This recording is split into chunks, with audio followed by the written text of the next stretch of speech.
네, 오늘 삼성전자에 대한 주가는 66,200원으로 장 마감을 하였고요. 마이너스 1.93%로 또다시 저점 이탈을 하였습니다. 자, 일단 여러분들 걱정하지 마세요. 네, 무조건 올라갈 수 있습니다. 이렇게 말씀을 드리면 좀 무책임하게 말을 드리는 것 같지만 올라갈 수 있습니다. 올라갈 수 있고요. 이게 사실 좀 기회를 보고 있는 느낌이다 싶어요. 왜냐면 미 시장에 대해서 어저께 이 미국 시장이 좀 반등이 나왔고, 엔비디아가 반등이 나왔는데도 불구하고, 우리나라 시장에서 이렇게, 특히나 우리나라 시장뿐만 아니라, 이 아시아 시장 전반적으로 이 지수가 하락하는 모습을 보여줬고, 보시는 것처럼 코스피도 다시 한번 주가는 밀렸습니다. 자, 오늘 저녁에 있을 미국 시장이 정말 중요할 것 같은데, 지금 일단 현재 이 가격대는 이전에 지지를 이렇게 두 번 정도 해왔던 좀 중요 심리 지지선이다라고 여러분들이 생각을 하실 거예요. 자, 그런데 제가 저번에도 말씀을 드렸고 오늘 우리 커뮤니티 방에서도 여러분들께 말씀을 드렸듯이 지금 보면 이렇게 말씀을 드렸듯이 오전 장부터 여러분들께 말씀을 드렸듯이 이런 저점 있잖아요. 이런 저점이라는 게 상당히 개인 투자자분들에게는 좀 뭐라 그럴까? 중요 심리 지지선이라고 볼 수가 있겠고요.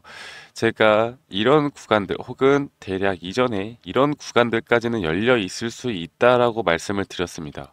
왜? 자, 지금 오늘 보는 거와 같이 이 개인들이 이 주가가 내려갈 때마다 순매수량이 계속 늘어나고 있는 모습을 보여주고 있죠.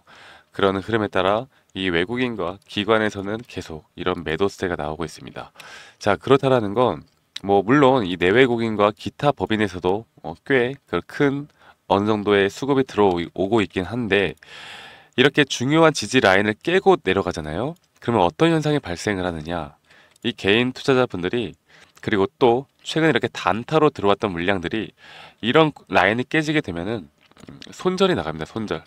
그러니까 손절이 나가는 자리라고 보시면 돼요. 자, 그러면 이 주가를 끌어올리는 건 결국 개인들이 물량을 내놔야 여기서 기관과 외국인들이 또는 큰 손 세력들이 주가를 다시 받아서 지지를 하고 올라가는 건데 이렇게 개미굴을 형성할 확률이 크다라는 거죠. 자, 개미굴이라는 게 이런 식으로 나와서 이렇게 좀 행보를 할 확률이 큽니다. 이럴 때 이 개인들의 매도세가 왜 나가요? 바로 이 실망 매물들이 상당히 많이 쏟아질 거고요. 그리고 말씀드렸던 이렇게 지지를 해 줄 것이다라고 생각했던 그 심리적인 주요 지지 라인들이 깨지게 되면 다시 한번 투자 심리가 위축이 되고 손절이 나갈 수밖에 없습니다.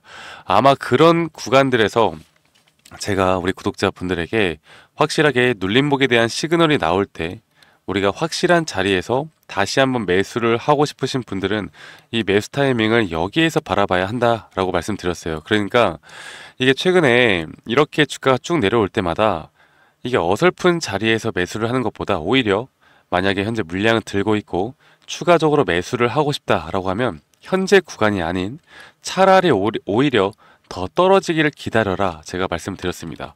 자, 그러면 이 현재 글로벌 시장 그리고 최근에 이 비농업 고용 지표가 발표가 되어 가면서 이 경기 침체에 대한 우려로 이 삼성전자에 대한 주가 그리고 글로벌 시장 그리고 우리나라 코스피 코스닥 지수가 하락을 하고 있는 건데 이게 과연 살아날 수 있을까에 대해서 많은 사람들이 또 의구심을 갖는 것 같은데요. 제가 여러분들께 한 번 더 좀 말씀을 드려보자면 결국 이제 남은 대형 이슈가 뭐가 있습니까? 9월 금리 인하라는 이슈가 있고요. 또 그 이후에 11월 대선이 있잖아요. 그러면 금리 인하라는 이슈가 앞으로 이 현재 판도를 바꿀 것인가? 그리고 최근에 이 비농업 고용 지표가 발표가 되어 가면서 이걸 좀 보여드릴게요. 9월 금리 인하를 기존의 0.25포인트, 이 0.25bp를 할 것이다라는 의견들이 상당히 우세했습니다. 그리고 0.5bp, 쉽게 말해서 0.5포인트죠. 0.5포인트, 0.5%를 인하를 할 것이다라는 의견이 상당히 또 확률이 적은 상태였는데 이렇게 역전이 됐어요. 현재 0.5bp를 인하를 할 것이다라는 확률이 77%까지 올라갔고요. 그리고 0.25bp를 인하를 할 것이다라는 확률이 23%까지 떨어지는 상황입니다. 자, 그래서 제가 여러분들께 말씀을 드리고 싶은 건 이 9월 금리 인하가 결국 9월 19일이란 말이에요. 9월 19일 우리나라 시간으로 9월 19일 날 0.5bp에 대한 인하가 이루어진다라고 하면 이 그 전에 여기에 대한 기대감으로 어느 정도 과대 낙폭에 의한 기술적 반등은 나올 수 있다라고 저는 보고 있고요. 그러면 금리 인하 이후에 흐름이 어떻게 될 것인가? 이후에 저는 10월 초까지는 강세장을 보여줄 수도 있다 생각합니다. 자, 그러면 제가 지금부터가 정말 중요한데요.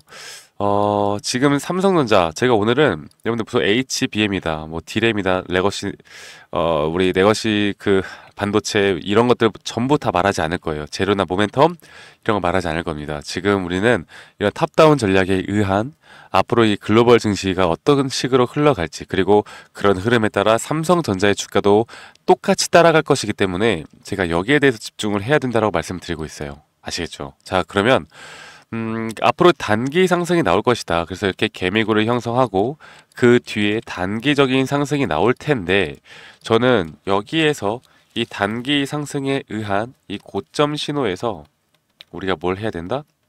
무조건 매도, 분할 매도로 현금화를 준비해야 된다라고 만 번, 천만 번 강조를 드리고 있습니다. 그 이유가 뭘까요? 제가 이것도 정말 많이 이야기를 드린 것 같은데요. 기준금리가 인하가 하게 되면, 제가 볼게요. 역사적으로 볼 때 2000년도에 6.5포인트에서 2004년도까지 약 4년 동안 이게 금리 인하를 점진적으로 해나갑니다. 그리고 2006년도에도 5.25포인트에서 2008년도 약 2년 반 기간 동안 점진적으로 인하를 하고, 2018년도 마찬가지인데, 이럴 때마다 주가 흐름이 어떻게 되었을까를 좀 봐야 합니다. 그래서 여러분들이 여러 가지로 지수의 흐름을 좀 보면요. 자, 이런 흐름들이 나와요.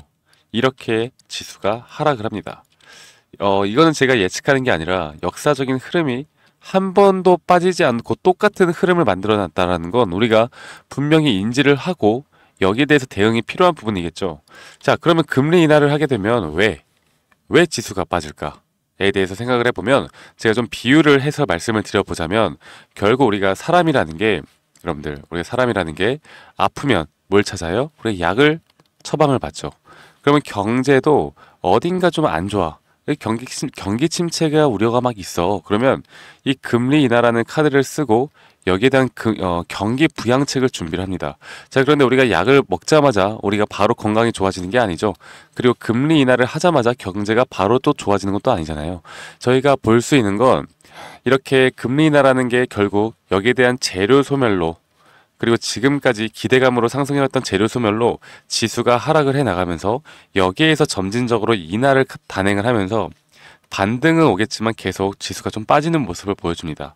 자, 우리는 여기에 대한 중장기 관점에 대한 현금화를 준비해 놓고, 우리가 진짜 돈을 많이 벌 수 있는 기회는 뭐다? 바로 금리 인하에 따른 또 시장 상황을 잘 보면서 여기에 대한 저점을 잡고 다시 한번 상승을 바라보는 게 앞으로의 가장 크게 우리가 또 세워야 할 이런 시나리오다라고 저는 보고 있습니다. 아시겠죠, 여러분들? 그래서 이런 부분들을 여러분들이 인지를 하고 있느냐, 못하고 있느냐가 앞으로 우리가 수익을 크게 볼 수 있는지 없는지를 저는 판단해 나간다로 저는 보고 있고요. 이렇게 제가 커뮤니티에서도 저희 삼성전자에 대한 타점, 그리고 시장 상황 브리핑 등을 여러분들과 함께 공유를 해드리고 있습니다.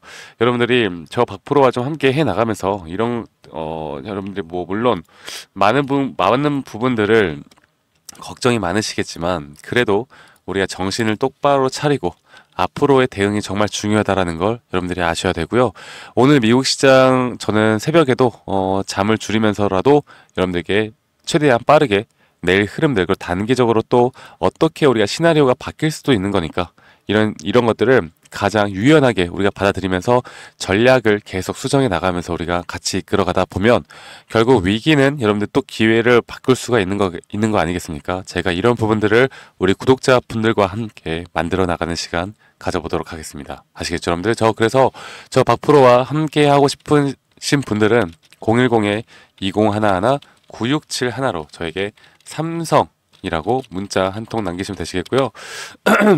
그리고 제가 말씀드렸던 것처럼 이런 실시간 타점들, 그리고 또 뭡니까? 우리 지금 이런 시황 브리핑, 그리고 또 이런 커뮤니티에 오실 수 있는 링크들까지도 제가 문자로 안내를 드릴 겁니다. 대신에 여러분들은 이 영상을 보시고 도움이 되셨다라고 하면 구독과 좋아요 한 번씩만 꼭 눌러주시면 감사할게요.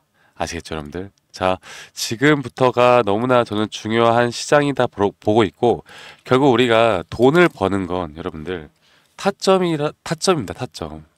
어, 삼성전자가 HBM 뭐 퀄 테스트 인증을 받고 엔비디아가 어쩌고 저쩌고 하는데도 주가가 안 오르면 이거는 우리가 정확하게 이런 탑다운 전략으로 시황을 봐야겠죠. 그러니까 이런 분석을 통해서 우리가 결국 돈을 버는 건 타점이 중요하다. 매도 타점도 중요하고 이런 매수 타점도 중요하겠죠. 그러면 삼성전자와 같은 우량 기업에 내가 투자를 하면 무조건 돈을 버느냐? 자, 우리가 4년 전에 3년에서 4년 전에 구만전자에서 매수하셨던 분들 지금 정말 오랜 기간 동안 물려 계시고 어떤 수익도 보지 못하고 계시죠. 물론 이 배당이라는 걸 받긴 하지만 사실 우리가 큰 돈을 계속 묶여놓고 있다라고 보는 게 맞겠죠. 그런데 이런 타점을 잘 잡는다라고 하면 좋은 기업도 아닌 이런 잡주를 잡더라도 우리가 수익을 볼 수 있는 게 바로 주식시장입니다. 아시겠죠, 여러분들? 그래서 앞으로 삼성전자 물론 우리가 정확하게 이 기업을 알고 이 기업의 흐름을 아는 것도 중요하겠지만 결국 돈을 버는 건 우리가 쌀 때 사서 비싸게 파는 우리가 원초적인 그런 원칙 그리고 원초적으로 우리가 지켜야 되는 것들은 꼭 지키고 투자를 해야 된다라고 제가 말씀을 드리고 싶어요. 앞으로 이런 부분들을 제가 우리 구독자분들과 함께 해 나갈 테니까 여러분들 너무 걱정하지 마시고요. 저는 나중에 더 좋은 영상으로 또 인사드리도록 하겠습니다. 감사합니다. 박프로였습니다.